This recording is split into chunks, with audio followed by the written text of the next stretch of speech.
Picture this. Memphis, September 2022. Olivia Johnson's kitchen smells faintly of coffee and Pine Sol. The TV hums low in the other room. It's late, almost midnight. Her phone lights up on the counter. A new message. The sender? Ashley Grayson. The same woman who once fixed her credit, who had become a friend, who had become something else entirely. Olivia wipes her hands on a dish towel and opens the message. According to court documents, the message was the start of something federal agents would later call a 21st century crime born online. Ashley doesn't talk about business. She doesn't ask about Olivia's mother or the Memphis house she'd given away live on Facebook. Instead, she writes 5 words that change everything. FaceTime me when you can. According to trial transcripts, Olivia thought it was about the house. Trying to clear up a deed issue. Paperwork. Something simple. It wasn't. What followed, according to FBI evidence, was a 5-minute FaceTime call that became Exhibit 7 in a federal courtroom. The call where a social media entrepreneur asked her friend to commit murder. In a world built on influence, Ashley Grayson had become the kind of woman people wanted to be. A mentor, a coach, a millionaire, a believer in herself. And that night, she became something else. A woman willing to pay to make her critics disappear. This is True Crime Cases You Haven't Heard, and this is the Instagram and TikTok murder for hire plot.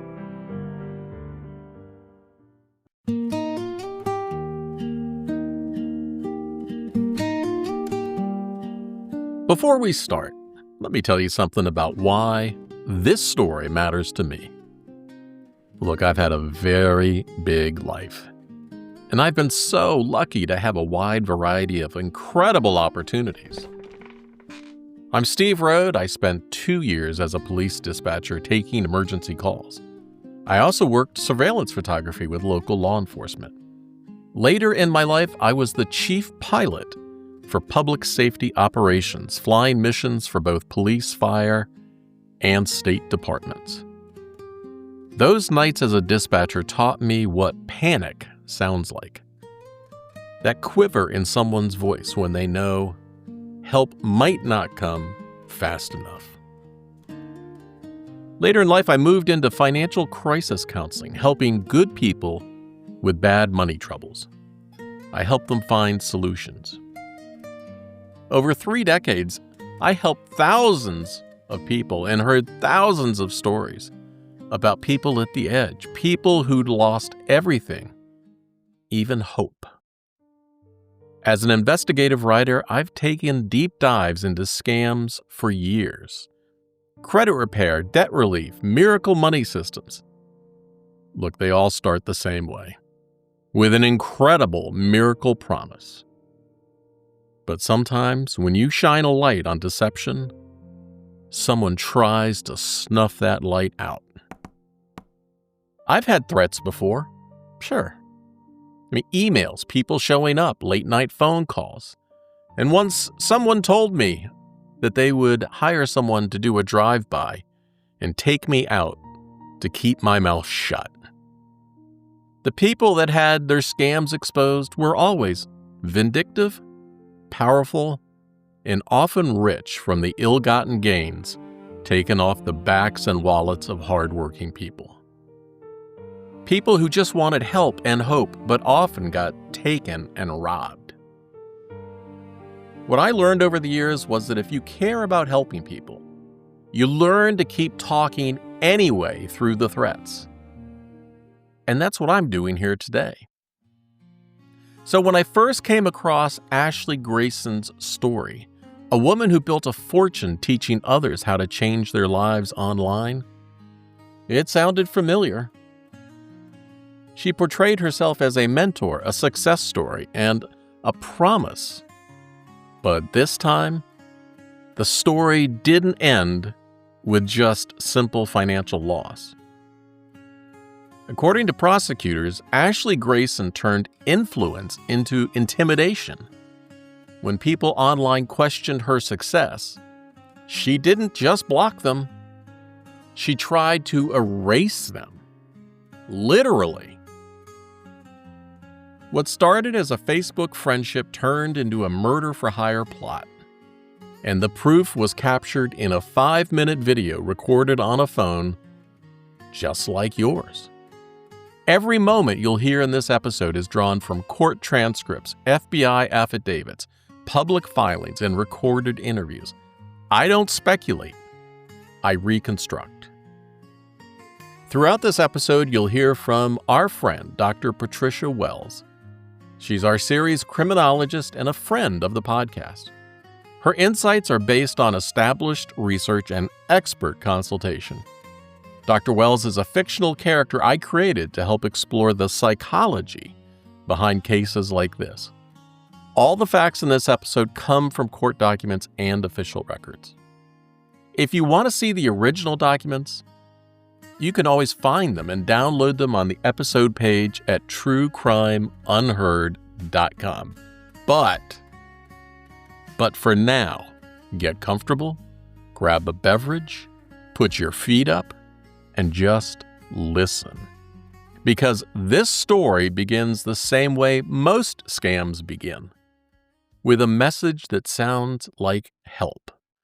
And it ends with a courtroom, a sentence, and a question that still echoes. How far would someone go to protect an illusion? Let's start where it all began.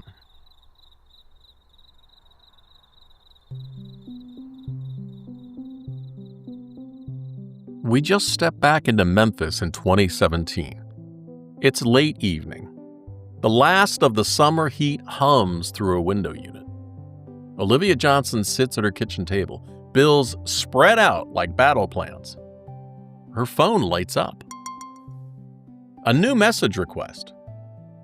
According to court documents, the message came from a woman named Ashley Grayson, someone Olivia didn't know but felt she should. The profile picture showed a bright smile, confident pose, designer purse, and a caption that read, "Credit repair done right." The message was simple. I can work on your credit for free if you'll post about the results. Let's help people see what's possible. Olivia looked at it twice. Free help? In her world, that carried warning lights. But Ashley's tone was different. It was professional. It was warm and familiar. According to trial testimony, that message began the relationship that would change both of their lives. Over the next few days, Ashley taught Olivia how to dispute charges, remove late payments, challenge errors. She explained credit bureaus the way a coach explains the field. She was confident, she was patient, and she was sure of her control. It worked. Olivia's credit score climbed, and soon she was posting success stories on Facebook, tagging Ashley Grayson in every one. Olivia felt proud, like she was helping someone who helped her. The messages between them shifted from business to friendship. They talked about faith, about family, about making a way out of nothing. Ashley called her sis. According to court records, Olivia told investigators that Ashley made her feel seen. She said, "She talked to me like I mattered, like she really wanted to help people." By 2022, Ashley Grayson had transformed that same pitch into an empire, teaching thousands of followers how to believe they could earn financial freedom. Her social media shimmered with success: a white BMW, a house with gold fixtures, and captions about prayer and prosperity. Her followers called her Coach Ash, and she called them family. But under the surface, the first cracks had already begun to show. Former clients posted about refunds that never came. TikTok creators accused her of exaggerating her income. One critic, Cheryl Hodge, claimed she had been scammed out of $2,000 and blocked for asking questions. Ashley called them haters. In my decades of experience, people that scam blame the ungrateful victims and never focus on fixing the real underlying issues that led to the complaints. According to court filings, the more people challenged Ashley, the louder she became, preaching that adversity was proof of divine favor. And Olivia? She stayed quiet, watched from Memphis as the woman who'd once fixed her credit seemed to be losing hers. But that first message, the one that promised help, that still felt like a miracle. She couldn't know it, but it was really a spark. Every story has a beginning, and this one started with 5 words, and the trust that would make everything possible.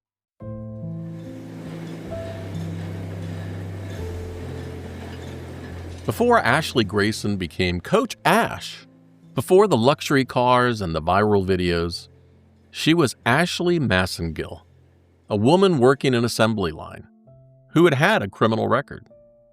According to a 2022 video interview with Patrick Tate, Ashley's ex-boyfriend, the accident happened at a manufacturing facility, possibly an olive oil production plant. I'm not sure. She was on the line, routine work, and one moment of distraction. Patrick later described what happened. Her hand went in the machine and it snatched her pinky and part of her next finger, and it made it ground meat. That machine didn't just take her finger, it took her future as a factory worker. According to media reports, Ashley received a workers' compensation settlement. The amount was never officially confirmed in court documents, but it became the foundation of everything that followed. The money that was supposed to compensate her for loss apparently became the seed capital for an empire built on image. She left the factory floor and entered the digital arena, where missing fingers didn't matter, but missing authenticity would eventually destroy her. That injury and the settlement that followed would later become ammunition for critics who claimed her wealth wasn't what she said it was. But in 2017, when she reached out to Olivia Johnson on Facebook, none of that mattered yet.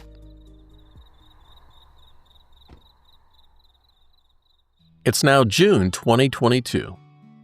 We're still in Memphis. But the story of a gift didn't start in June, it started 5 years earlier. According to a June 2022 Fox 13 Memphis interview, Olivia Johnson first met Ashley Grayson on Facebook. Olivia described the moment. We met on Facebook like 5 years ago. She hit me up through the inbox. She asked me, could I do promo for her and she could fix my credit. And I was like, yeah, cool. 5 years, not 5 weeks, not 5 months. 5 years of messages, of credit and debt advice, of building trust, of Ashley making herself indispensable. According to court documents, that relationship cultivated over half a decade. That was the foundation that made everything else possible. By June 2022, Ashley Grayson had become more than a business contact. She'd become family. According to trial exhibits, Ashley texted Olivia with an idea. Hey, she wanted to buy a house for a single mother who really, really needed help. Ashley is reported to have said, "Pick someone who really deserves it." Olivia thought immediately of her mother. So there was context Ashley didn't know, or maybe she did. According to Fox 13 in Memphis reporting, 4 months earlier in February 2022, Olivia's 7-year-old nephew, Legend Johnson, had been shot in his grandmother's home in South Memphis. Good news is the boy survived. He recovered at Children's Hospital, eating popsicles while doctors monitored his wounds. But his grandmother's house, the same house where he'd been shot, well, that had been a target of violence for years. Olivia told Fox 13. My mama's house was shot up like 5 times, just her living there for these 2 years. 5 times. Bullets through walls, fear every night. When Olivia submitted her mother's name, she included that detail, the shootings, the fear, the fact that a child had been hurt. Ashley responded almost immediately. According to trial exhibits, Ashley texted back, "I'm gonna pick the mama, my godmama. This house gonna make it to your family one way or another. LOL. Don't tell her yet though. LOL. You gotta help me surprise her." The day of the reveal, the air was thick with Memphis summer heat. Olivia stood in a driveway with her phone camera pointed at her mother. Her mother's hands covered her face. She was crying. I mean, that good kind of crying. On Facebook Live, Ashley narrated the moment. "We're blessing a family today." The video went viral. Thousands of shares, comments flooded in, hearts, fire emojis, praise, blessings. And in that moment, Olivia said something that would echo in a courtroom 2 years later. According to Fox 13 in Memphis, Olivia looked at the camera and said, Ashley is just everything to us. Like, we indebted, like, this is everything. And she knew it. Yeah. I'm indebted to her for the rest of my life. Forever indebted. 2 simple words that sounded like gratitude, but felt like chains. Olivia's mother, still overwhelmed, told Fox 13, She just keeps saying, "I feel like I'm dreaming. Like, this don't even feel real." It was real. The gratitude was real. But according to court documents, what Olivia didn't know then was that the deed stayed in Ashley Grayson's name. Her mother lived there rent-free, sure, but legally owned nothing. What looked like a gift was leverage dressed in generosity. And 3 months later, just 3 months after that Facebook Live video, Ashley would call Olivia with a different kind of request. Not a gift this time, a debt to be paid. The timeline is devastating in its precision. June 2022. I'm forever indebted to her. September 2022. Ashley asks Olivia to commit murder. 3 months from hero to monster. The house giveaway wasn't Ashley Grayson's first public act of generosity or her last performance. Now, according to a 2022 video interview with Patrick Tate, one moment stood out as particularly calculated. Patrick described a day when Ashley presented what appeared to be a giant ceremonial check, the kind you see in lottery commercials, and it was made out for $50,000.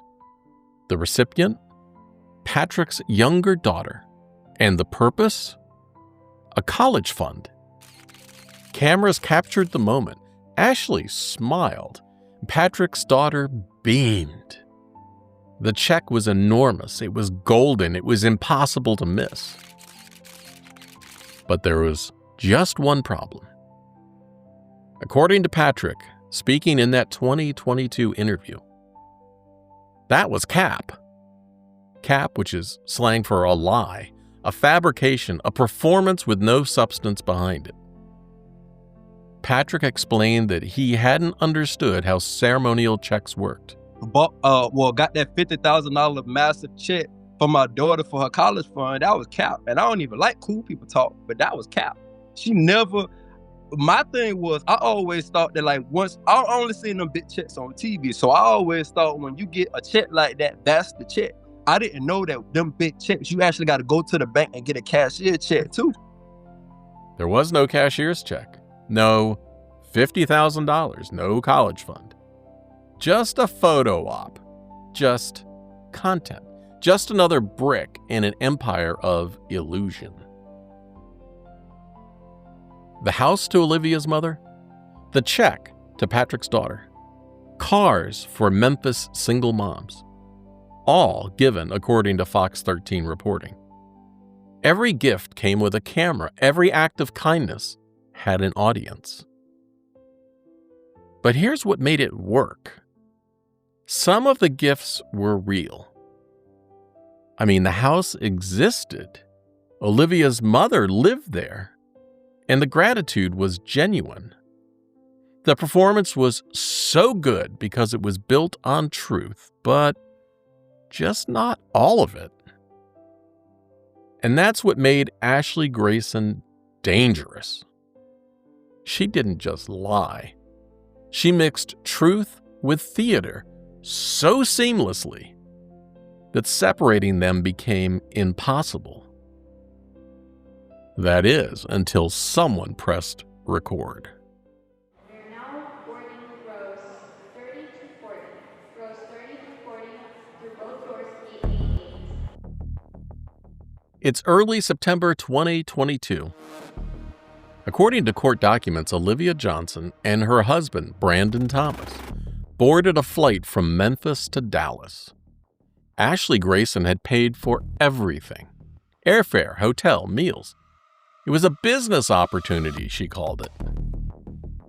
When they landed, the Texas heat hit like a wave. I know what that feels like. Ashley pulled up in a white SUV. According to testimony, Olivia climbed into the front passenger seat, while Brandon rode with Ashley's husband Joshua in another car. The road from Fort Worth to Dallas stretched straight through fields and half-built subdivisions. Olivia later told jurors that ride began friendly, just catching up, talking about the house, family, faith, and then the tone changed. Ashley gripped the steering wheel tighter, her voice dropped. People are trying to destroy everything I built, Liv. Jealous women, people on TikTok making videos, calling me a scammer. She paused. She looked at Olivia. You think people like that deserve to keep running their mouths? According to trial testimony, Olivia didn't answer right away. Ashley stared at the road. I need them gone. 3 of them. Olivia's pulse quickened. She later told the court, "That's when I knew this wasn't business." Ashley listed names. Cheryl Hodge, the TikTok critic. Patrick Tate, her ex-boyfriend. And Derica Harwell, her business rival in Mississippi. According to prosecutors, Ashley offered $20,000 each and $5,000 extra if Derica could be eliminated quickly. Olivia stared out the window. The Dallas skyline was ahead. The sun was going down and light was glinting off glass. She forced a calm voice. "Yeah, we can talk about it later," she said. Then she looked over, trying to sound helpful. "You know, FaceTime's better for that kind of talk. It's not traceable." Ashley nodded. "You know, that's smart. FaceTime can't be traced." Well, according to court filings, that single sentence, that lie, became the cornerstone of the case. Olivia was already planning to record it. She just needed to get home first. That night, she texted her husband, "Play along. We're going to get proof." According to prosecutors, the plan was simple.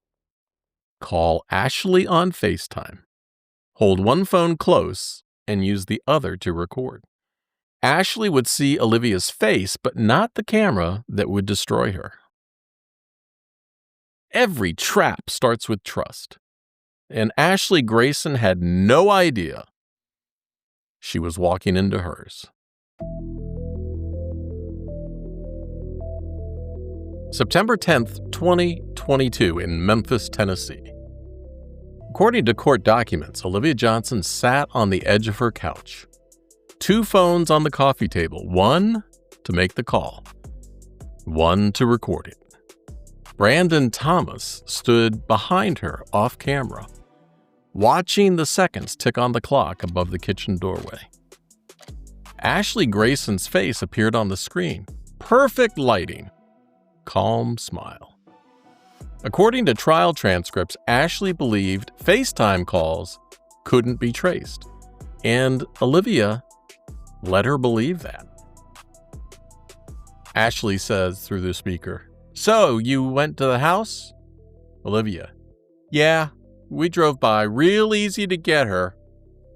"You still want it done?" Ashley, "I need it done as soon as possible." According to the recording entered as Exhibit 7, the call lasted 5 minutes and they talked about money and targets and timing. At one point, Ashley asked if Olivia had a gun, and Olivia told her she did. And Ashley laughed. "Good." She said, "Handle it." Olivia's hands shook. When the call ended, she stared at the phone screen for a long moment, and then sent the video to herself from Brandon's phone. According to FBI analysis, the transfer split the file in 2, and it lost 26 seconds of footage in the middle. 2 clips remained, both admissible and both damning. The next day, Ashley waited for the news, and Olivia texted her that the job's done. That night, Olivia and Brandon had staged their scene. They found a location with blue lights flashing in the background, wind against the phone mic, and sirens could be heard. According to prosecutors, they FaceTimed Ashley again, pretending they'd shot up Derica Harwell's house. And Ashley believed them. She promised $10,000 on delivery. The next morning, surveillance footage, Exhibit 12, captured Ashley Grayson in a Dallas lobby, handing Olivia Johnson a bag filled with cash, $10,000 in $100 bills. According to court documents, Ashley and her husband Joshua met with Olivia and Brandon to complete the transaction. The payment was made. The deal was done. Or so Ashley thought. Not long after that cash changed hands, the relationship between Olivia Johnson and Ashley Grayson began to unravel. According to court records, the exact nature of their falling out isn't fully detailed in the trial transcripts. What we do know is this. Olivia sent Ashley a clip of the recorded FaceTime call, the one where Ashley had discussed wanting Derica Harwell gone, the one that captured the murder for hire plot in Ashley's own words. Now, whether Olivia sent that clip as a threat, as leverage, or simply as evidence of what had transpired, the effect was immediate and explosive. Ashley's response, documented in court filings, was to accuse Olivia of trying to extort her. I mean, think about that for a moment. Ashley had solicited murder She had paid $10,000 for what she believed was an attempted hit. She had the smoking gun evidence of her own crime delivered right to her phone. And her first instinct wasn't remorse. It wasn't panic about getting caught for conspiracy to commit murder. No, it was to go on the offensive. According to trial testimony, Ashley contacted the FBI herself, not to confess, not to come clean about the murder-for-hire plot, but to report Olivia Johnson for extortion. This is one of those mind-blowing moments in this case. So, for Ashley, it was a calculated gambit, an attempt to flip the narrative entirely. If Ashley could successfully cast herself as the victim of blackmail, if she could convince federal investigators that Olivia was the real criminal here, maybe she could bury the whole murder-for-hire scheme before it ever saw daylight. Court documents show that Ashley went even further. She sent Olivia a voicemail, a message from the FBI agent who was following up on Ashley's complaint. And the message was clear. I've already talked to the FBI. They're on my side. Back off. It was intimidation, pure and simple. A calculated move to frighten Olivia into silence. But Olivia Johnson didn't scare easily. Instead of backing down, according to court records, Olivia consulted with an attorney, and that attorney gave her great advice that would ultimately unravel Ashley's entire scheme. The attorney said cooperate fully with federal investigators. Olivia provided the FBI with the complete FaceTime recording that she had, all 5 minutes of it split into 2 clips with that missing 26 seconds in between. She handed over the text messages between her and Ashley. She laid out the entire sequence of events, the initial murder-for-hire solicitation, the September 10th recording, the fake crime scene performance, the $10,000 payment in Dallas. The evidence was devastating. What Ashley had tried to weaponize, law enforcement itself, now became the very instrument of her undoing. She had invited federal investigators into this mess, thinking that she could control the narrative. Instead, she had opened the door to a full-scale FBI investigation into her own murder-for-hire conspiracy. According to court filings, prosecutors built their case with a cascade of evidence. Exhibit 7, the FaceTime recording, split in 2 clips. Exhibit 12, surveillance footage from the Dallas cash handoff. Exhibit 22, flight records from Memphis to Dallas. Exhibit 23, Cash App transactions showing the $1,600 travel payment. Exhibit 24, the FBI's CD of Ashley's own call reporting Olivia for extortion. Exhibit 25, Facebook search warrant returns confirming Ashley's accounts. Every piece aligned. It was all a map of intent. Ashley's own call to the FBI, the one that she thought would save her, became Exhibit 24 in the case that destroyed her. According to prosecutors, that irony sealed the narrative. A woman who called for help against an extortion plot, only to reveal her own crime. Based on the information Olivia Johnson provided, according to Department of Justice press releases, federal prosecutors moved quickly. The FBI's Memphis resident agent worked alongside the Bureau of Alcohol, Tobacco, Firearms, and Explosives and launched a comprehensive investigation. The recorded FaceTime conversation, the text messages, the $10,000 payment, the surveillance footage, the flight records. Together, court documents indicate they created a compelling narrative of criminal intent and action, a narrative that would soon lead to a federal grand jury. In the months that followed, jurors would watch the video in full. The FaceTime footage would fill the courtroom screen. Ashley's voice would come through clear. "I need it done as soon as possible." And then silence. That 5-minute call became the beating heart of the trial, the line between speculation and proof. And in those 5 minutes, Ashley Grayson went from entrepreneur to federal defendant, charged under Title 18 United States Code, Section 1958, use of interstate facility in commission of murder for hire.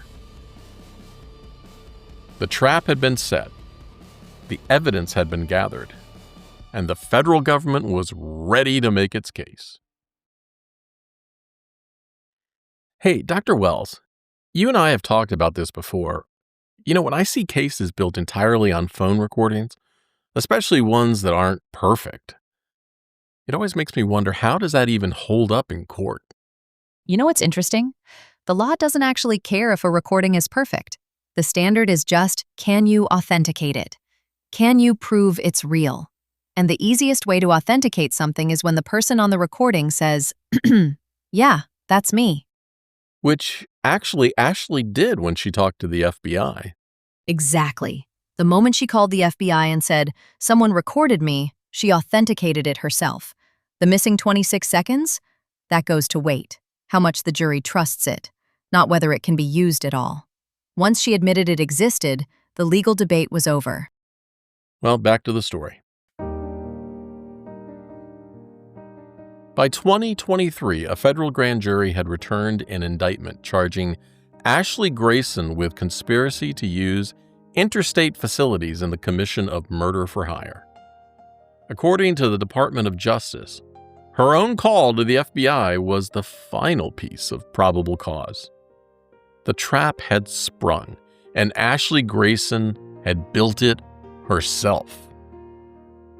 Next, the courtroom, the video, and the verdict that divided a family. It's now March 25th, 2024, Memphis, Tennessee still. The courtroom was still when Judge Thomas L. Parker took his seat. Ashley Grayson sat between her attorneys, hands folded over her stomach. She was visibly pregnant. According to court transcripts, prosecutors opened with the 5-minute FaceTime video, the same call that began in a Memphis living room 18 months earlier. When the video started, you could hear Ashley's voice through the speakers. So, you went to the house. Yeah, Olivia said. We drove by. Real easy to get her. It's gonna be real easy to get her. I need it done as soon as possible. It's gonna be real easy. No one moved. No one coughed. The jurors' eyes stayed on the screen.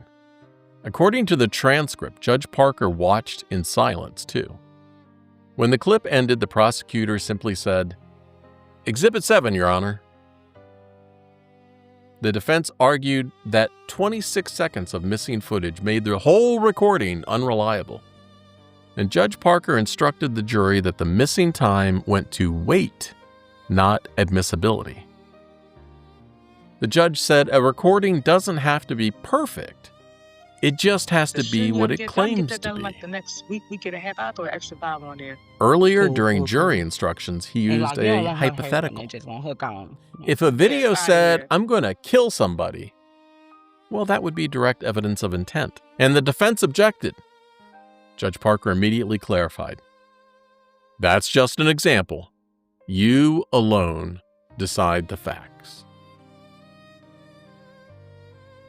According to trial records, FBI agents followed with evidence the flight, the Cash App transactions, their surveillance video from Dallas. Each exhibit aligned with the timeline.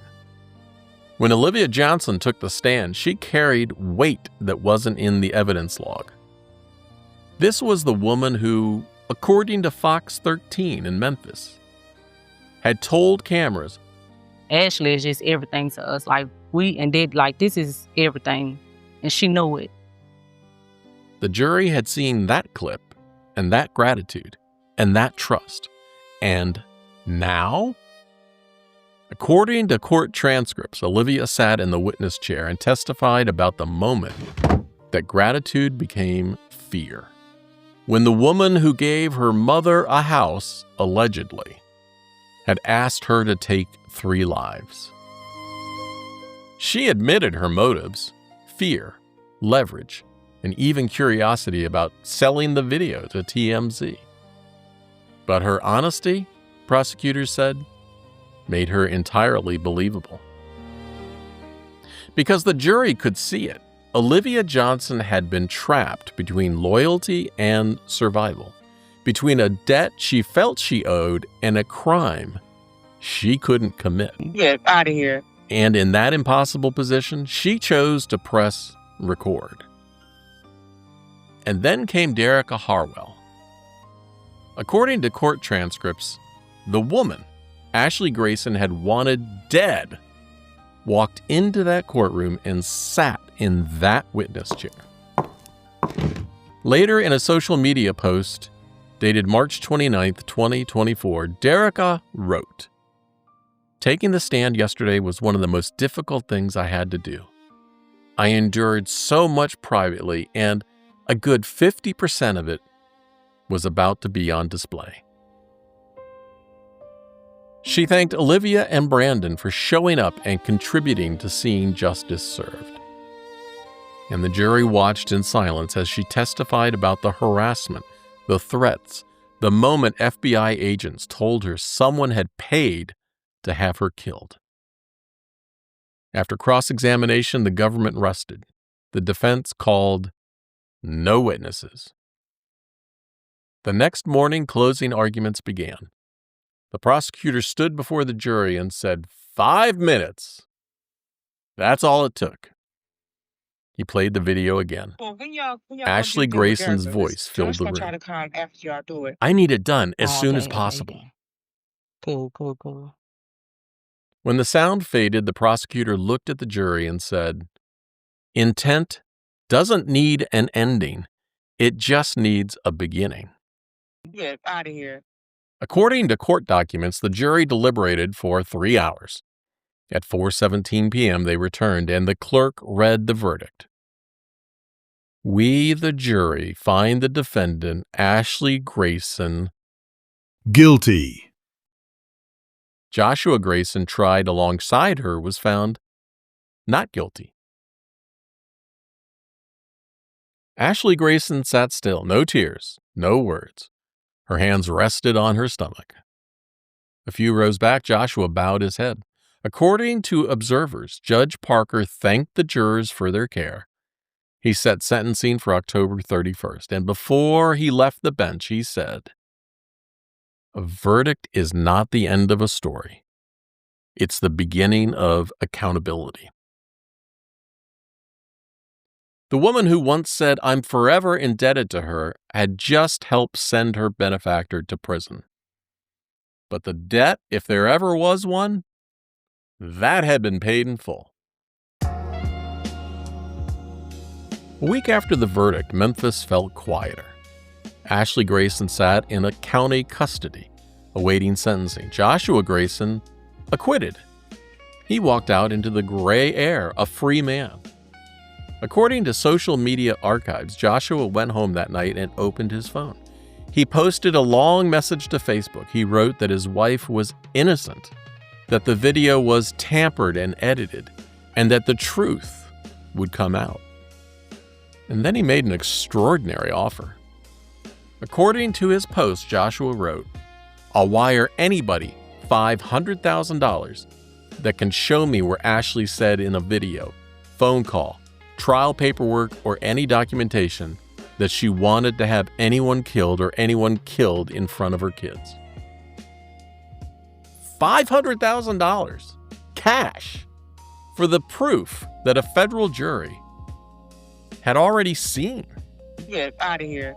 That post caught fire. Supporters reposted it. Critics dissected it. One commentator wrote, "The same evidence cleared him. How can it be fake for her and real for him?" That's a good question. Another said, "He's protecting his family. You do the same." The internet was divided, the way it always is. Half empathy, half outrage. Meanwhile, Ashley's legal team filed an appeal.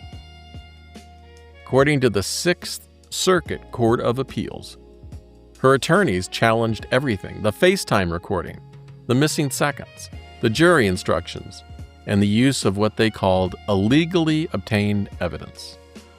They invoked the Federal Wiretap Act, and the court disagreed. On August 14, 2025, the Sixth Circuit issued its final opinion. The panel upheld the conviction, citing a precedent known as United States versus Murdoch. Under that rule, if a private citizen, not law enforcement, makes a recording, it's admissible even if it might violate state privacy laws. The court called the case a modern crime of digital feuds spilling into the real world. They wrote, "The recording was properly authenticated, and the defendant herself admitted its existence." Ashley Grayson's conviction stands. Her 10-year sentence stands. The appeal's over. Dr. Wells, I've been following this appeal closely, and what strikes me is how much bigger this could have become. I mean, this case tested something we haven't really figured out yet as a society. I mean, what are the rules when someone records you on FaceTime? That's a great question, Steve. Here's what I can say. The Sixth Circuit said if a private person does it, even if it might break state law, the evidence is good. But other courts have said the opposite. That split could have gone to the Supreme Court. In this case, the circuit resolved it decisively. But the bigger question, where technology moves faster than the law, that's still out there, waiting for the next case. So what you're saying is that the legal framework is still evolving. It is always evolving, and cases like this force the law to catch up. Let's get back to the story. But the criminal case wasn't the only courtroom where Ashley Grayson's name appeared. According to court dockets in January 2023, 6 months before her criminal indictment, Ashley filed a civil defamation suit against Derica Harwell in the United States District Court for the Northern District of Mississippi. The lawsuit claimed that a comment Harwell posted on Facebook was false, defamatory, and injurious, and that it permanently damaged Ashley's reputation online and around the world. According to the complaint filed by Harwell in response, the lawsuit was an attempt to cover up the murder-for-hire investigation. The case was put on hold during Ashley's criminal trial. In May 2024, after Ashley's conviction, her attorneys filed a motion to have the case proceed and to continue the defamation lawsuit. Judge Roy Percy denied it. As of the recording of this podcast, the case remains open and limping along. Ashley's conviction stood. Her sentence?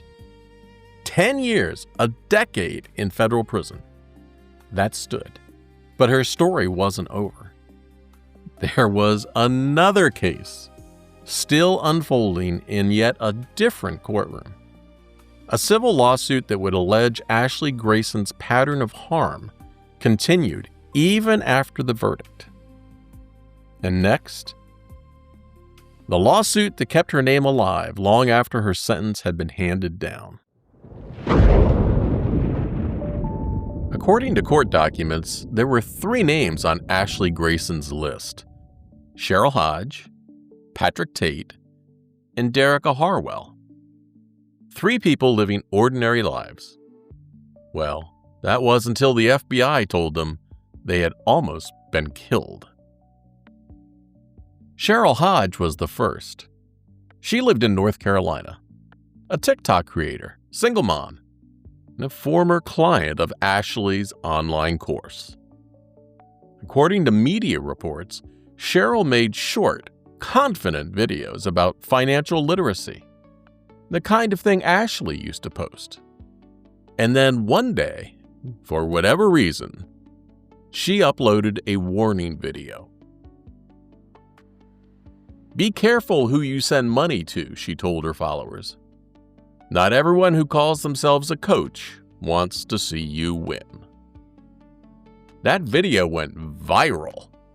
Within days, according to prosecutors, Ashley Grayson told Olivia Johnson she wanted Cheryl gone. When the FBI knocked on Cheryl's door months later, she thought it was a mistake. And then an agent said her name had appeared in a murder-for-hire plot. Cheryl Hodge sank into a kitchen chair and whispered, "I just make videos." Patrick Tate was next, Ashley's ex-boyfriend. According to court documents, they had broken up years earlier. But she believed he was threatening to release personal information about her.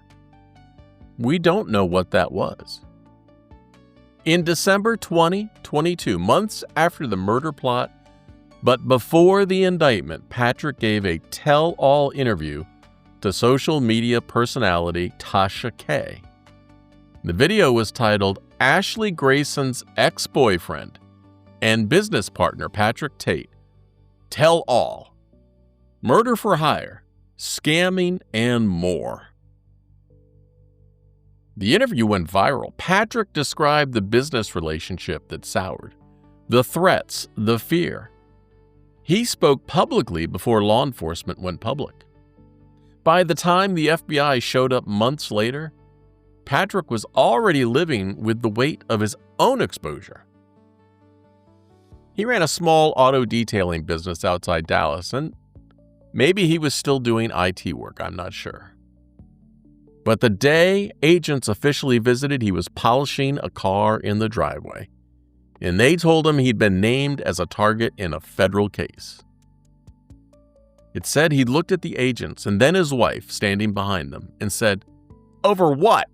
Words?" And then there was Derica Harwell. Good old Dr. Harwell. The rival who never should have been a rival at all. According to court filings, Derica lived in South Haven, Mississippi, and she ran a digital coaching and credit repair business, just like Ashley. But here's what makes this story different. They never met in person. Not once. According to a 2022 interview, Derica explained how the relationship began, and it wasn't what anyone expected. You see, Derica had reached out to Ashley first. Let that land for a moment. The woman Ashley would later try to have killed was the one who extended the olive branch. According to Derica's account, she noticed a pattern. Anytime someone praised Derica's work online, they'd get blocked by Ashley. Former students, followers, even a millionaire client who'd hit six figures. So Derica did what she thought was professional. She sent a message. According to the interview, she wrote, "Hey, I'm actually pretty dope if you get to know me." The response was immediate. A 3-hour phone call followed by what Derica later described as just a beautiful conversation in the moment. They bonded over everything. Both had reconnected with their fathers after decades. Both had complicated relationships with their mothers. Both loved the color red. And both had miscarried. And both were building empires in the same space. Derica told the interviewer, My dad, and it's no secret, I reconnected with my dad after 30 years. My dad was incarcerated. He lives an amazing life now. But I was just like, oh my gosh, I just reconnected with my dad. And she's like, I just reconnected with my dad. It was at that point in time, I thought it was so great. And now that I look back and knowing that you had already looked me up and had known certain things, it was extremely eerie to me. It was very sick to me. It was one of those things, like one of those movies where, the guy watches the woman and then he becomes everything for her, but he has this hidden motive. That's what it felt like. because Ashley hadn't just stumbled across Derica recently. According to Derica's account, she later found Ashley commenting on her Facebook posts from 2016, years before they ever spoke. Ashley had been watching and studying and building a narrative in her own mind. And then came the gifts. According to Derica's interview, whenever tension arose, whenever Ashley threw shade or made a passive-aggressive comment, a gift would arrive. Tiffany diamonds, designer shoes, flowers. Derica called it the kiss of death pattern. Every gift came with an unspoken message. I'm sorry. We're good. Don't leave. But Derica's instincts told her something was wrong. So she did what she does with everything. She cut it off cleanly. No argument, no explanation, just done. According to her interview, I was complete and totally taken back when the FBI knocked on my door. And the reason being is there was never an argument. Usually when someone wants to see you unalived, it is because you've done something to them. You've affected their business. You've done something to their children. You've done something with their spouse. You know, it's typically something that drastic. We didn't even have an argument. Once I was able to see precisely who this person was, and I was able to acknowledge the red flags for what they were, I cut it off. And my cutoff game is very serious. Once I'm done, I'm done.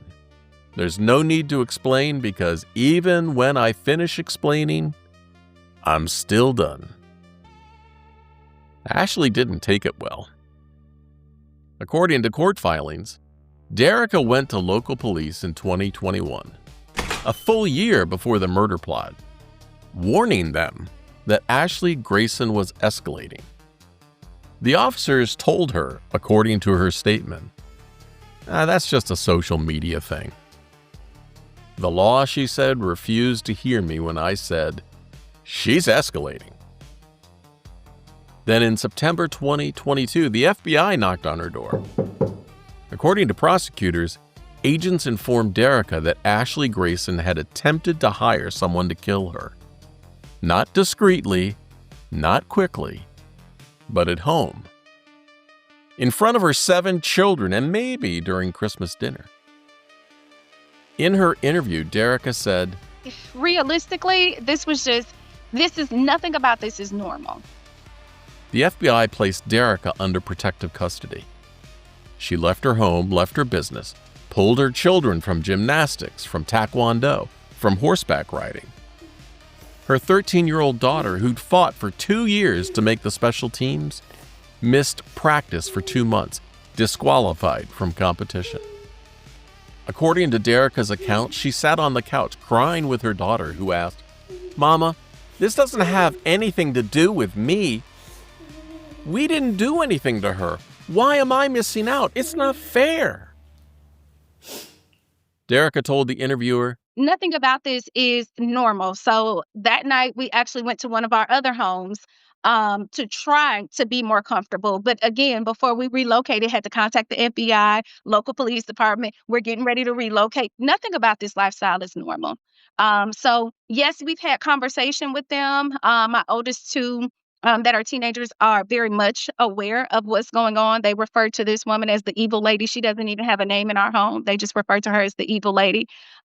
the woman who reached out to prevent drama, who sent Tiffany diamonds to build a bridge, who never even met Ashley in person, became the target of the most specific, most cruel murder plan in the entire case.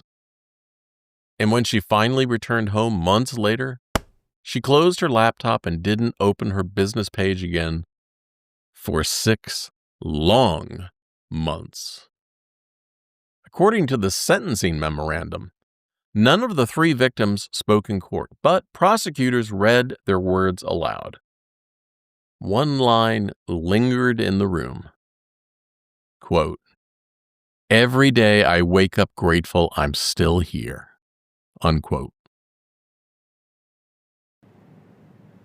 Dr. Wells, Patricia, this is something I just can't wrap my head around. 2 of these 3 people had never even met Ashley in person.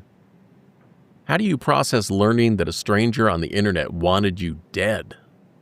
It's completely disorienting. We expect danger to come from proximity, someone we know, someone near us. But this, a screen away? It breaks every assumption we have about safety. And here's what makes it worse. Their names were spoken in a federal courtroom. They're part of the public record now. They can never be anonymous again. So, if I hear what you're saying, the trauma doesn't end when they survive. No way. Survival is just the beginning. They have to rebuild their sense of safety, knowing that someone's ego, someone they'd never met in person, almost cost them everything. Let's get back to the story.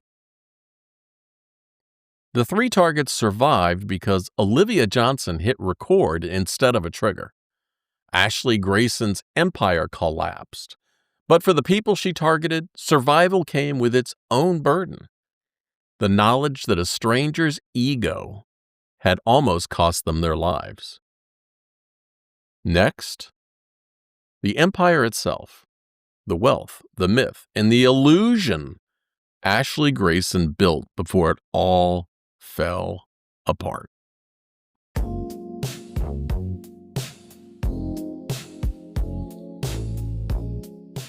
Ashley Grayson's empire wasn't built in a boardroom. It was built on Wi-Fi. According to court filings and archived videos, she called herself Coach Ash, a woman who claimed she had made $1 million in 40 minutes selling an online course. In one clip, Ashley is in a gold-lit office, laughing, timer running. "That's 40 minutes, she shouts. "That's $1 million. The video exploded across Instagram and TikTok. Followers flooded her comments. Hearts, fire emojis, praise hands. But behind the filters, something else was forming. Olivia Johnson once said Ashley made her believe that success was contagious, that faith and hustle and hashtags could change your life. And for a while, they did. That's just what happened. Ashley Grayson's business, AM/PM Credit Repair, turned into a personal brand empire. She sold courses and mentorships, even spiritual business coaching. Amen. And the proof it worked? Her lifestyle. Mercedes in the driveway, designer purses lined up behind her in live videos. A mansion walkthrough ending with, "This is what obedience looks like." In 2021, Ashley's engagement party went viral. On a big yacht, R&B singer Monica performing live. Videos flooded Instagram. The event alone likely cost between $40,000 and $75,000. And that's based on Monica's standard booking fee for private events. I don't even know what the yacht cost to rent. But according to media reports, Ashley later told followers that Monica was her best friend, a claim that was never verified and widely disputed online. The yacht, the singer, the lifestyle. According to prosecutors, much of it was funded not by her business success, but beginning with that work comp settlement, money she later reinvested into her image. Her followers didn't see the paperwork. They saw a miracle. According to former clients and court records, the empire began to crack in 2021. Refund complaints, missed promises, and then came the TikTok exposés. Cheryl Hodges' viral video, the one warning others to be careful. That wasn't the first, but it spread, and like lightning. Ashley responded on Instagram Live, waving a Bible and smiling through her tears. "They hate what they don't understand," she told her followers. "God's still blessing me." But even her fans started asking questions. Who owned her houses? Where was the business license? Could anyone else verify the $1 million claim? Ashley never stopped posting, but her captions grew defensive, almost desperate. If you speak against me, you speak against God. They can't cancel what's anointed. Her online life had become a performance, and she couldn't leave. Every critic was an enemy. Every doubt was betrayal. Dr. Wells, this is something I've been thinking about a lot. Ashley's rise wasn't built on fraud exactly. It was kind of built on faith and image. When does the image itself become the trap? Well, that's the paradox of influencer culture. You're not selling a product, you're selling yourself. Your identity becomes the business. And once people buy in, you have to maintain that perfection constantly. It's exhausting. And when cracks appear, you can't just fix the product. You have to fix yourself, or at least the illusion of yourself. And what happens when criticism comes?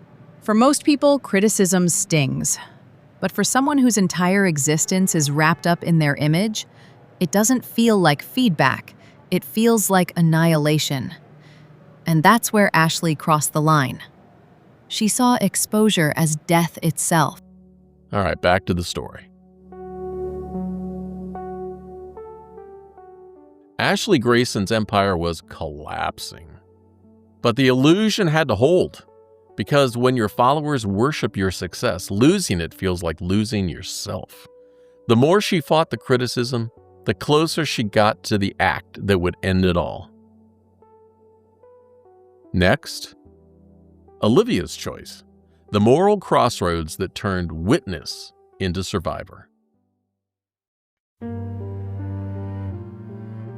Olivia Johnson didn't call the police that night. She didn't run. She made a choice. According to court documents, when Ashley Grayson asked her to commit murder, Olivia and her husband Brandon Thomas didn't refuse outright. They decided they were going to play along. But not for profit. Well, not entirely. Olivia told jurors later, "I wanted to stay alive." She'd seen Ashley angry before. The cold stare when someone crossed her online. The thought of saying no felt dangerous. So she came up with a plan. One plan for the call, another for the recording. She'd hold her phone close so Ashley would only see her face, not the camera watching from the shadows. And when Ashley believed she was talking to an ally, Olivia would capture the truth. Her truth, Ashley's crime. According to trial testimony, Olivia didn't see herself as a hero, just as someone who needed to survive. But survival, it can blur lines. She told the jury, "I wanted to make it right, but I also wanted her to sign the deed to my mama's house." Now, a pause in the transcript. Then another line. "I thought maybe TMZ would buy the video. Maybe I could get something out of it." Interesting admission. Safety, justice, money. 3 motives, but 1 decision. And that decision would save 3 lives. Olivia pressed record.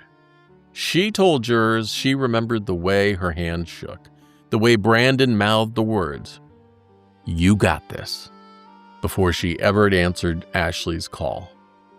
It was the moment that turned a mother from witness to savior and sealed another woman's fate. Dr. Wells, here's what I keep coming back to. Olivia admitted on the stand that she hoped to profit from that recording. Doesn't that hurt her credibility with the jury? You'd think so, right? But actually, it does the opposite. Human beings are complicated. We all have multiple motives happening at once. We want to survive, we want justice, we want to protect what's ours.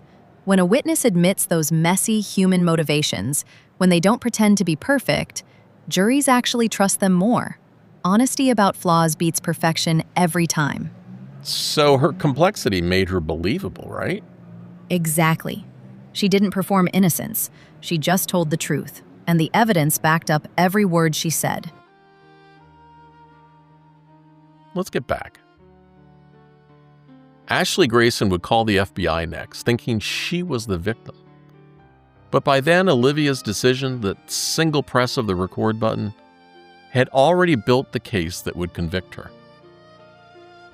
Next, the split verdict: 2 defendants, 1 marriage, and 2 very different futures.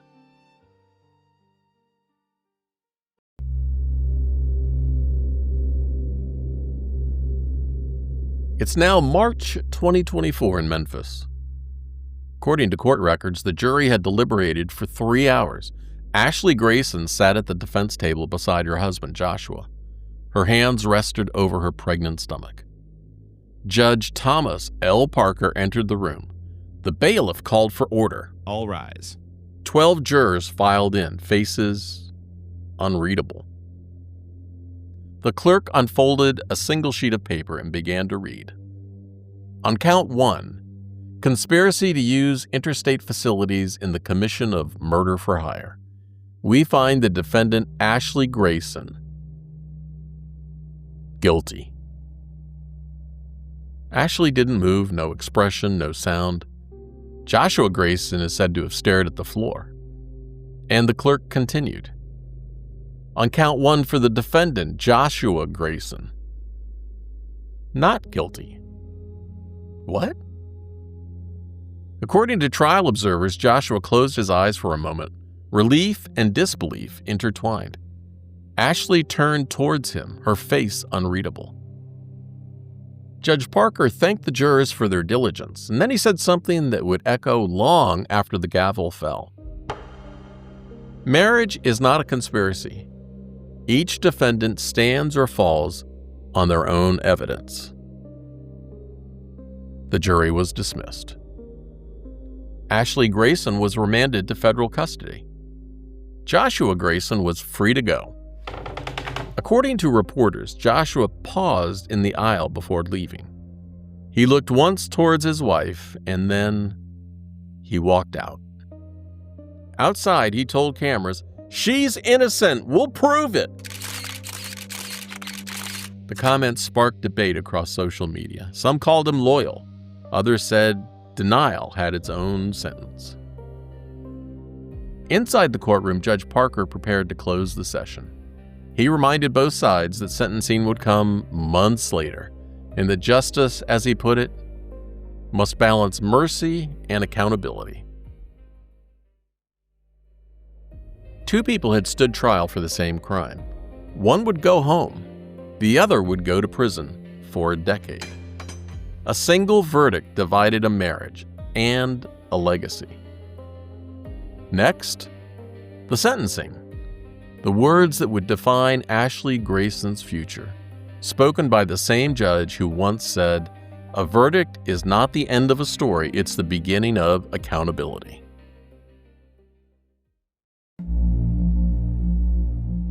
It's Halloween 2024 in Memphis, Tennessee. Boo. According to court transcripts, Ashley Grayson entered the federal courthouse just before 10 a.m. She was 4 weeks from giving birth. Her wrists were free, her steps were slow. The courtroom smelled faintly of polished wood and coffee gone cold. You know that smell. She sat down beside her attorney and the judge entered. Everyone rose. Judge Thomas L. Parker called the case number and said, "United States versus Ashley Grayson." And then for a moment, he just looked at her. I wonder what he was thinking. According to court records, the prosecutor spoke first. He said, Ashley's crime was a 21st century tragedy of ego and illusion. He read from the victim impact statements, and one line filled the air. "Every day I wake up grateful I'm still here." The prosecutor paused and then added, "They're alive because Ms. Grayson failed." The defense argued for leniency.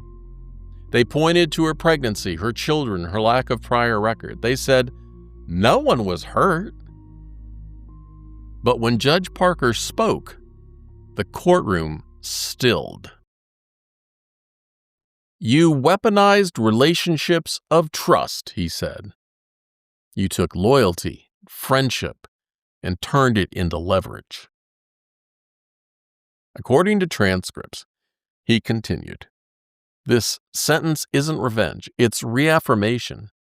Human life has value, and intent to destroy it cannot go unanswered." Then he imposed the maximum: 120 months in federal prison, and then 3 years of supervised release.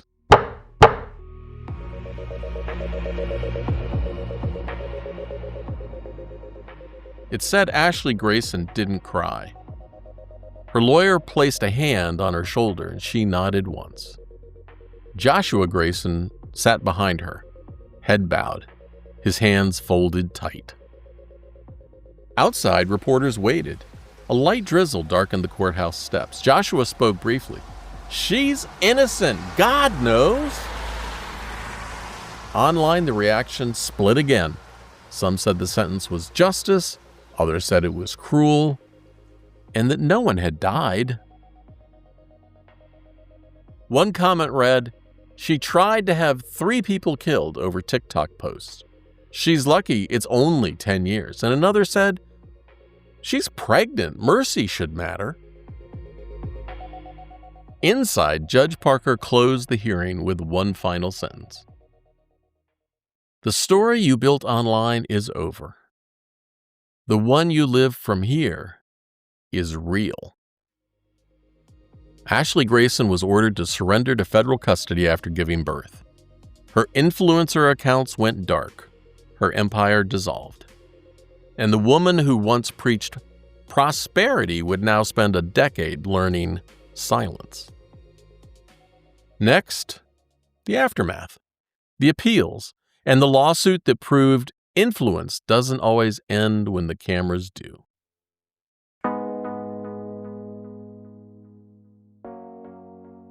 Okay, let's step back, because what happened to Ashley Grayson wasn't just a crime. It was a collapse, a digital empire imploding in real time. So many watched it. According to prosecutors, this case was a modern crime of digital feuds and rivalries spilling into the real world. But maybe it was just something simpler and much darker. Ashley Grayson built her life online. Her social feeds were scripture, hustle, faith, manifestation. Every post a sermon, every follower an amen. Amen. She wasn't selling a course, she was selling belief. According to archive clips, Ashley once told her audience, "You don't need luck when you've got God and grit." Her followers believed her until the day she believed it too much. Influence became oxygen. Likes became proof of existence. And when criticism came, it didn't feel like feedback. Oh no. It felt like betrayal. According to the DOJ, that's when Ashley's obsession shifted from inspiration to control. I mean, think about what that means. Every morning, Ashley Grayson woke up and checked her phone. The numbers told her who she was.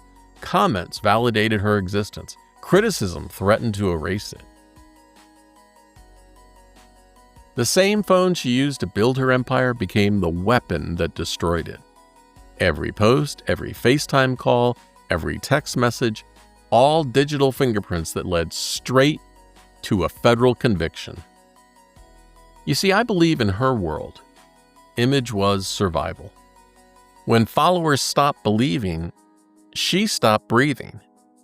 Maybe she stopped believing in her own image. But here's what makes this story different from every other influencer scandal you've heard. Most influencers who collapse when the facade cracks, they go quiet. They tuck their tail between their legs, they delete their accounts, they disappear. They protect what's left of themselves with some dignity. Ashley Grayson did the opposite. According to court testimony, even after the FBI showed up, even after agents told her they had evidence, she kept fighting. She called the FBI herself. She posted the agent's voicemail. She tried to turn victimhood into vindication. The compulsion didn't stop when logic said it should. At sentencing, the judge said she had weaponized relationships of trust. But maybe it started long before that, when trust became currency and validation became air. Ashley Grayson didn't die for her image, but she sure lived for it. And that's the real crime here, isn't it? Not that Ashley Grayson lied about success, not that she built her life around performance. The real crime was that when her illusion cracked, she seemed to value the illusion more than life itself. More than friendship, more than freedom, more than the lives of 3 people who simply asked questions online or knew inconvenient truths. The tragedy isn't just what she did, it's that she couldn't stop, even when the cost became everything. And as it turns out, she didn't stop. Next, what she couldn't stop. The pattern that continued even when the walls were closing in.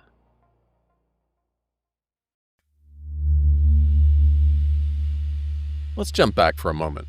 Back to July 2023 in Memphis. A federal grand jury had returned an indictment charging Ashley Grayson with conspiracy to use interstate facilities in the commission of murder for hire. The indictment went public. Her name was in the news. The FBI had her on tape, asking Olivia Johnson to commit murder. Ashley Grayson was facing decades in federal prison. We know that. You'd think that would be enough. But 1 month later, according to court filings in a separate civil lawsuit, Ashley Grayson wasn't done and allegedly struck again. See, it was August 2023 online. According to a complaint filed in the Middle District of Florida, Whitney and Ian Phillips alleged that Ashley Grayson publicly posted Whitney's unredacted tax documents on Facebook. The document, according to the lawsuit, showed income, social security numbers, personal addresses, everything identity thieves needed. The Phillips claimed they were forced to relocate temporarily, that identity theft attempts followed, and that their lives were upended. And according to the complaint, it happened because Whitney Phillips had criticized Ashley Grayson's business online. According to court filings, Grayson didn't just refuse to take the post down. She doubled down. When Phillips reached out asking for the content to be removed, the complaint alleges Grayson responded publicly, insisting she'd done nothing wrong, and even mocking Phillips's request. Press coverage of the exchange describes Grayson as smiling and unapologetic, and during a live stream where she dismissed the criticism outright. That reaction, defiant, confident, and broadcast to thousands, became a flashpoint. It wasn't just a disagreement anymore. It was a public spectacle that, according to the lawsuit, poured gasoline on an already spreading fire. The same pattern, a critic, a retaliation, a woman who couldn't stop. Only this time she allegedly did it while awaiting trial for trying to have people killed. I mean, let that sink in for a moment. According to the timeline in court documents, July 2023, indicted for murder for hire conspiracy. The next month, August 2023, allegedly posts someone's tax and personal information online. March 2024, convicted. October 2024, sentenced to 10 years. As of this recording, the allegations in the Phillips lawsuit remain unproven, but Ashley Grayson has not been found liable for any of these claims because no trial date has yet been set. But the case against Grayson is still active and proceeding. But the timeline alone tells a story, doesn't it? Because if the allegations are true, it means that facing federal murder charges, literally on tape, asking for people to be killed, that wasn't enough to break the pattern. Dr. Wells, I need your help understanding this because when someone's facing federal murder charges and they allegedly retaliate again, what are we looking at psychologically? In general, what you're describing isn't rational behavior, Steve. At that point, any reasonable person goes silent, hires lawyers, protects themselves. But for some people, the need to control their image becomes compulsive. It's not a choice anymore, it's a reflex, like scratching an itch you can't ignore. Even when the cost is literally everything? Especially then. Because in that moment, protecting the image doesn't feel like vanity. It feels like survival itself. The criticism becomes an existential threat, and the pattern repeats, even when the consequences are catastrophic. That's when you know you're dealing with something compulsive, not calculated. Well, thanks. Let's get back to it. The Phillips lawsuit is still pending. Whether those allegations are ultimately proven or not, the timeline reveals something prosecutors had already demonstrated in the criminal trial. This wasn't a mistake. It wasn't one bad decision in a moment of desperation. It was a pattern. A pattern of viewing criticism as warfare. A pattern of retaliation as reflex. And a pattern that didn't break, even when the walls were closing in. And patterns don't break on their own. They break when someone forces them to stop. In Ashley Grayson's case, that force was a federal judge saying 120 months. Next, the children who remain, the family left behind, when the pattern finally stopped.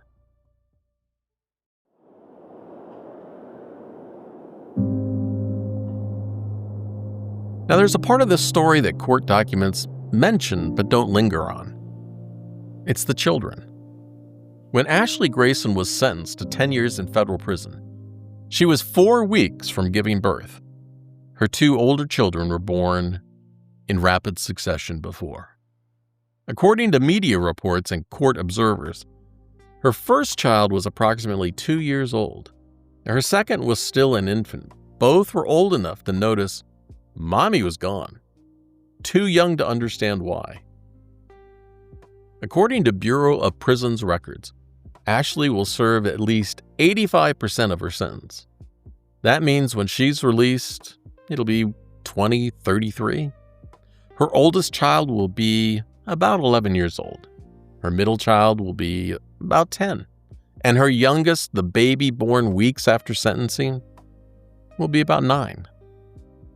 They will have grown up visiting her behind glass, hearing her voice through monitored phone calls, waiting for letters that arrive weeks late, and hearing about how their mother was a victim of others. When she walks free, her children might be old enough to have Googled her name, old enough to have read the headlines, old enough to decide what they want to believe. But studies show that children of incarcerated parents are more likely to struggle with anxiety and depression and shame. But statistics don't capture what it feels like. You know, the silence of a missing voice at bedtime and the sound of a phone that doesn't ring often enough. Her children will grow up hearing their mother's voice through recorded calls, monitored, timed, and cut off at 15 minutes. According to child advocacy research, those calls create what psychologists call fragmented connection. It's a relationship built on delay and interruption. It's love that arrives on a schedule. Now, Joshua Grayson, acquitted and free. He will raise them alone. In social media posts before he went silent, he said, "My kids will know their mama was framed." That belief may comfort him, but it it complicates their truth. Dr. Wells, how do children process this kind of story? When one parent is gone and the other parent insists the system got it wrong. In situations like that, it creates what we call a split reality. One parent is missing, the other defends them. The child learns early that truth is negotiable, that adults they trust can have completely different versions of what happened. Some grow up angry at the world. Others grow up trying to fix it. But all of them carry a kind of inherited sentence, the story they didn't choose. Ashley's children will see her name in search results long after her release. The internet is like an elephant. It never forgets. They'll see the headlines, the house giveaway videos, the courtroom sketches, and someday they'll have to decide what they want to believe. The real victims of this story aren't just the people who almost died.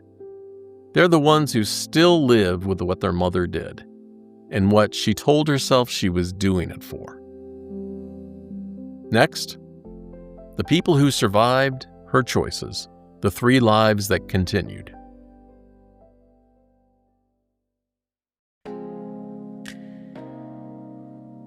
Three people are alive today because one woman pressed record. Cheryl Hodge, Patrick Tate, Derica Harwell.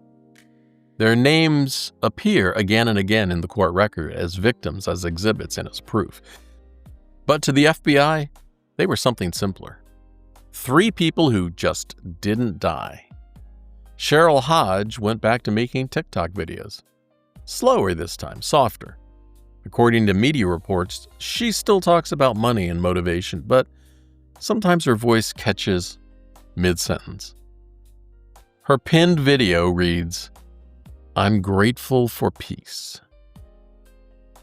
Patrick Tate, the ex-boyfriend who gave that tell-all 2022 interview, still runs his auto detailing business outside Dallas, and I sure hope he got back into IT. He seemed to be very talented. According to that interview, Patrick had described Ashley with brutal honesty. She has a real, evil spirit. I cannot express it enough. He said more about the manipulation, the abuse, the moment he realized what he was dealing with. "I did not know," he told the interviewer, "and when I realized, that was the reason why I left." When FBI agents knocked on his door months later to tell him he had been a target, Patrick wasn't shocked. He was relieved. "At least now, people will believe me," he told his wife. He declined interviews after the trial, but his brother told reporters he doesn't talk about it. He just works. And Derica Harwell, the rival, she started over. She deleted her old pages, rebranded her business, and moved her workspace to a storefront with no address listed online. According to the DOJ's sentencing memo, she told investigators she just wanted to feel safe, leaving the house again. That's not unreasonable. But there's a 4th person in this story whose survival came at a different cost. Olivia Johnson. According to court records, Olivia fulfilled every cooperation agreement with the FBI. She testified for hours. She handed over everything: the video, the text, the timeline. She helped convict the woman who once fixed her credit, who had given her mother a house, and who made her feel seen. According to media reports, Olivia and Brandon Thomas moved quietly out of Memphis after the trial. No forwarding address, no social media presence. In her last public statement before disappearing, Olivia told a reporter, "I did what I had to do, but that doesn't make it easy to live with." The law called them intended victims. The truth is, they're survivors, living with the knowledge that their lives were once traded like currency. And one of them, Olivia, carries something the others don't: the knowledge that she was trusted completely, manipulated thoroughly, and forced to choose between loyalty and survival. Dr. Wells, I think about those 4 people a lot. 3 were targeted, 1 was manipulated. What stays with someone after surviving something like this? For the 3 who were targeted, Sherelle, Patrick, Derica, it's the disorientation. Most of us assume danger comes from proximity, but this, a screen away? It shatters every assumption about safety. And for Olivia? She survived too, but her survival cost her something different.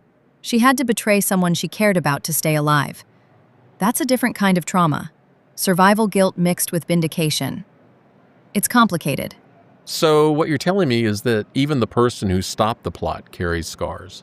Absolutely. Because she didn't just record a crime. She ended a relationship that had defined her life for 5 years. That gratitude she felt was real. The debt she thought she owed was real. But she also knows she did the right thing. And now she has to live knowing she helped send someone to prison for a decade. Doing the right thing doesn't always feel right. It just feels necessary. Let's get back to it. According to the appellate opinion, the law doesn't wait for death to measure guilt. Conspiracy and completion carry the same weight. Intent alone is enough. In Ashley Grayson's case, that intent was captured in pixels and sound waves, a video that became life support for 3 strangers, and a choice that saved 4 lives, including Olivia's own. Think about it like this. Attempted harm is still harm. Conspiracy is still conspiracy. And survival, for all of them, is still a kind of scar. Next, the epilogue, where everyone ended up and what this case says about the world we've built online. Every story has an ending, but not every ending feels like closure. According to Bureau of Prison Records, Ashley Grayson is serving her 10-year sentence at the Federal Correctional Institution in Fort Worth, Texas. On December 19, 2024, at 2 p.m., she surrendered to federal custody. In a social media post before going silent, she wrote, "Make sure y'all write me, cousins." Her earliest release date, assuming good behavior, will be sometime in 2033. Her social media accounts are silent, her empire erased. Joshua Grayson, acquitted and free, raises their children alone. He doesn't post much anymore. The last message pinned to his page reads, "The truth will come out." Olivia Johnson and Brandon Thomas, the couple who recorded the plot, they've just vanished from public view. According to court documents, they fulfilled every cooperation agreement with the FBI, and after the trial, boom, they vanished.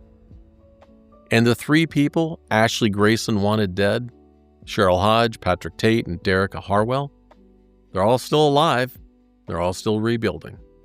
And they're probably all still looking over their shoulders sometimes, according to prosecutors who stayed in touch. But there's one more courtroom where Ashley Grayson's name hadn't yet faded. According to court filings, a civil lawsuit titled Phillips v. Grayson remains pending in the Middle District of Florida. The plaintiffs, Whitney and Ian Phillips, well, remember they alleged that Ashley Grayson publicly disclosed Whitney's tax information online in August 2023. The complaint claims Ashley posted the document unredacted, uncrossed out on Facebook, revealing income and personal details. And the family alleges that identity theft attempts followed, forcing them to relocate temporarily. They were scared for their lives. And as of this recording, those allegations remain unproven, and no trial date has yet been set. If the criminal case was about control, the civil lawsuit and the timeline surrounding it speaks to pattern, to legacy, to what remains when someone values image more than freedom. Because the internet never forgets, it only archives. Ashley Grayson will be 45 years old when she's released. Her children will be growing up fast. Her name and her story will still live online, somewhere between a cautionary tale and a case study. But she'll have a chance to rebuild herself and do it in a healthy way that brings pride and good deeds to all. According to the court that sentenced her, her greatest crime wasn't the plot itself. It was believing that influence made her untouchable. And maybe that's the lesson here, that in a world where everyone performs for attention, truth doesn't trend.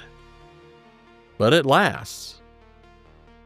Because followers fade, empires fall, but accountability seems to always remain.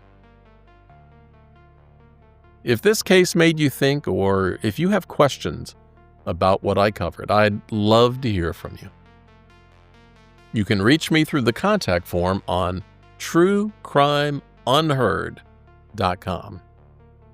And if you want to review the case files for yourself, I've made them available for you to download. They're on the episode page at truecrimeunheard.com. This is True Crime Cases You Haven't Heard, and I'm Steve Rode. Thank you for listening, and remember, these cases deserve to be heard. And until next time, remember, stay curious, stay safe, and stay subscribed. See ya.